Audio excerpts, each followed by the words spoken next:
Alors voilà, aujourd'hui on se retrouve avec une nouvelle vidéo. Ça va être une vidéo qui va pas être joyeuse, une vidéo qui sera pas très amusante. Vous ne verrez pas sourire, vous ne verrez pas rigoler, vous ne verrez pas chanter, danser ou quoi que ce soit. Je vais essayer de parler un peu plus fort quand même pour que vous puissiez m'entendre parce que j'ai pas mon micro là, donc c'est une catastrophe. Mais voilà. J'avais envie de vous parler d'une chose qui m'a marquée dans ma vie. S'il y en a certains qui me suivent depuis un moment, vous devez sûrement savoir de quoi je vais vous parler. Je vais pas pleurer dans cette vidéo parce que j'ai vraiment pas envie qu'on s'apitoie sur mon sort. J'ai pas envie qu'on me dise oh désolé, machin. J'ai grandi avec, j'ai vécu toute mon enfance avec, donc maintenant eh bien, je fais avec. Pourquoi je vous parle maintenant de ça et pourquoi j'ai un coup de mou comme ça, tout simplement parce que j'ai reçu un message d'une jeune fille qui avait mon âge à l'époque où moi ça s'est passé. Et c'est très difficile. Et cette jeune fille, elle a perdu son papa il y a 2 jours. Et elle avait vu une de mes vidéos. Faut pas que je pleure. Elle avait vu une de mes vidéos où je racontais ma vie. Je crois que c'était le Sing My Life ou un truc du genre. Et elle avait vu la vidéo et elle avait vu que j'avais perdu mon papa quand j'avais 10 ans. Et cette jeune demoiselle a perdu son papa. Et elle m'envoie un message. Et je viens juste de lire le message en fait. L'ordinateur est encore là. Hein. Enfin, il s'est mis en veille, mais l'ordinateur est encore à côté de moi. Je parle avec cette demoiselle en ce moment. Voilà, c'est compliqué.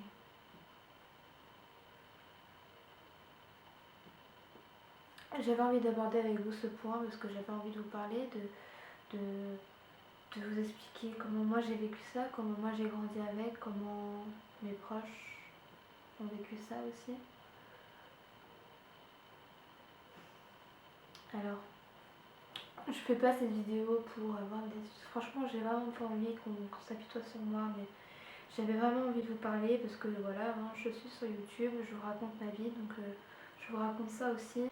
Donc voilà, donc je vous raconte ma vie, donc je vais vous raconter ça quand même.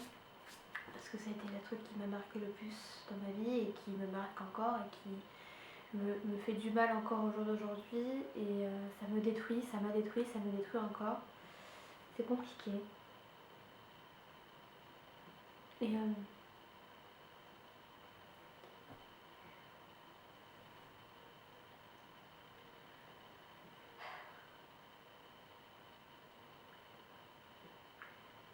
gens diront que c'est débile de parler devant une caméra, mais surtout de pleurer. Mais si vous savez à quel point c'est dur de parler aux gens,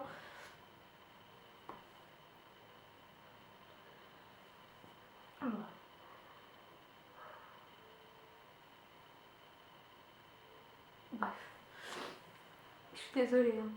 J'avais vraiment besoin de vous parler. Alors, je vais reprendre mes esprits. J'ai perdu mon papa, j'avais 10 ans. Et c'était...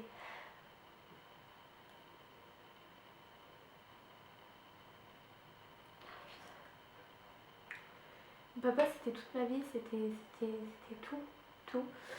J'ai toujours tout fait avec, il m'a tout appris. C'était l'homme de ma vie en fait. Et quand du jour au lendemain, on s'apprend que vous ne le verrez plus, qu'il viendra plus vous embrasser, je suis désolée, qui viendra plus vous embrasser, qui vous dira plus je t'aime, que en fait vous avez plus de figure paternelle quoi. Il vous reste votre maman, ma pauvre maman, et puis mon petit frère. quand on l'a perdu, mon petit frère avait 6 ans, ma mère en avait 29. Donc c'est très compliqué de perdre une personne quand on est vraiment attaché à la personne, quand toute notre vie tourne autour de cette personne en fait. Quand on m'a dit que mon père était décédé,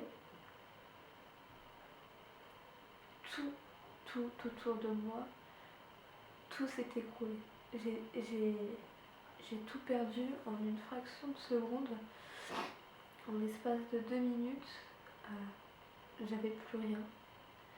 Et seules les personnes qui ont vécu ça peuvent comprendre le mal que ça peut faire, la douleur que l'on a, la douleur qu'on peut ressentir. C'est très dur. Et surtout quand on retourne à l'école et qu'il y a toujours des personnes méchantes. J'avais 10 ans. Et même à 10 ans, les élèves peuvent être méchants et on se moquait de moi, pleurnicharde, l'orpheline. C'est très dur que les mots comme ça, d'entendre ça, alors que normalement, dans ce moment-là, on devrait être là pour la personne et ça n'a pas été le cas. On m'a détruite, on m'a rabaissée, on m'avait le plus mal possible alors que c'était pas le moment de me faire du mal en fait. Et heureusement que ma maman et mon petit frère étaient là parce que Dieu sait ce que j'aurais pu faire. Et quand on perd une personne comme ça, on doit apprendre à faire son deuil, apprendre au petit frère de 6 ans qui verra plus son papa, qui devra grandir sans père aussi. À 6 ans, quoi, vous imaginez quand même à 6 ans de perdre son papa et de se dire bah putain, je grandirai pas avec un père, je vais vivre juste avec les 2 femmes de ma vie parce qu'on est les seules femmes de sa vie, mon petit frère,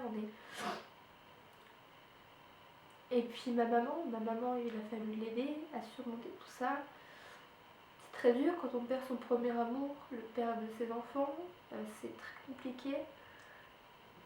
J'avais 10 ans et j'ai dû mûrir en très peu de temps. Je suis devenue une adulte en avance en fait. J'ai grandi trop vite. Et peut-être que j'ai loupé des étapes dans ma vie que beaucoup de personnes ont. Mais je ne regrette pas ce que j'ai fait parce que j'ai aidé ma maman. J'ai fait grandir mon petit frère. Je lui ai appris des choses. Et voilà, maintenant il est très bien. C'est un grand bonhomme d'1m80. Tout plein de gras. C'est mon petit frère. On apprend à vivre avec. J'ai pas eu une famille qui a su nous aider à remonter tout ça. Normalement, quand une personne part, on est tous là à s'épauler. Moi, dans mon cas, ça a été le contraire. Tout s'est déchiré. J'avais plus personne. J'avais l'impression qu'ils étaient là sans être là en fait. C'était faux. Ce qu'ils ont fait, j'avais l'impression que c'était faux. Ils ont été là la première année et après ils nous ont laissés seuls dans notre chagrin comme ça. Ils ont disparu. Et je leur en veux au jour d'aujourd'hui parce que je me dis qu'il me restait que ça de mon père. En fait, il me restait que la famille de mon père et que ils sont partis comme ça du jour au lendemain sans rien dire, ils nous ont laissés seuls. Donc c'est pas grave, hein. On grandit avec, on fait avec, et puis c'est tout. Et comme vous pouvez voir, même au jour d'aujourd'hui, ça fait 10 ans. Ça fait 10 ans que j'ai perdu mon père. Et j'ai encore du mal à en parler. Ça me touche encore, j'ai toujours pas fait mon deuil. C'est compliqué de faire son deuil. J'ai essayé d'aller voir une psychologue, mais c'était trop dur en fait. Quand je parlais avec elle, j'avais l'impression de ressasser à chaque fois les mêmes choses. Je rentrais chez moi, je pleurais à ne plus en pouvoir. Et je lui ai dit stop, je voulais plus la voir. J'ai dit autant que je me reste dans mon chagrin toute seule que de venir me voir et de parler et de ressasser à chaque fois les mêmes choses et de pleurer tout le temps. Je préfère pleurer seule dans ma chambre que de pleurer en face d'elle. Donc j'ai arrêté d'aller la voir. Et voilà. En fait, j'ai grandi seule, sans mon père. J'avais ma maman, mon Dieu que je l'aime ma maman. C'est incroyable. Heureusement qu'elle est là. C'est compliqué, c'est dur. Donc franchement, je peux comprendre tout le chagrin de cette jeune demoiselle qui m'a envoyé ce message. J'ai lu le message, je me suis mis à pleurer en larmes en fait. J'ai pas pu m'arrêter de pleurer. Et c'est là que je me suis dit j'ai envie de parler, j'ai besoin de parler, il faut que je parle. Et au lieu de parler toute seule, bah, je vous parle à vous parce que c'est pas simplement parler à une caméra. Là oui j'ai une caméra en face de moi, mais vous êtes là à m'écouter. Je vous remercie quand même d'être là pour moi, de vous vivez ma vie avec moi en fait, c'est ça le truc. Vous vivez avec moi et je me devais de. Je me devais de vous en parler, j'avais besoin. J'ai pas envie de faire la joyeuse quand ça va pas en fait. Aujourd'hui je devais filmer une vidéo, mais après ça j'ai pas eu envie de faire un truc joyeux alors que ça allait pas. Donc j'ai filmé ma vidéo, mais je vous parle en fait. Et merci, merci d'être là, merci de me soutenir, merci. Et écoutez, je vais aller parler avec cette jeune fille. Je vais éteindre la caméra et puis je vais aller parler avec cette jeune demoiselle, essayer de lui remonter un peu le moral. Même si on ne peut rien faire dans ces moments-là, mais je vais essayer de lui en parler un petit peu, de la réconforter au mieux que je peux. Et puis voilà, je vous fais des bisous. Et je vous dis à bientôt dans une prochaine vidéo et encore merci d'être là.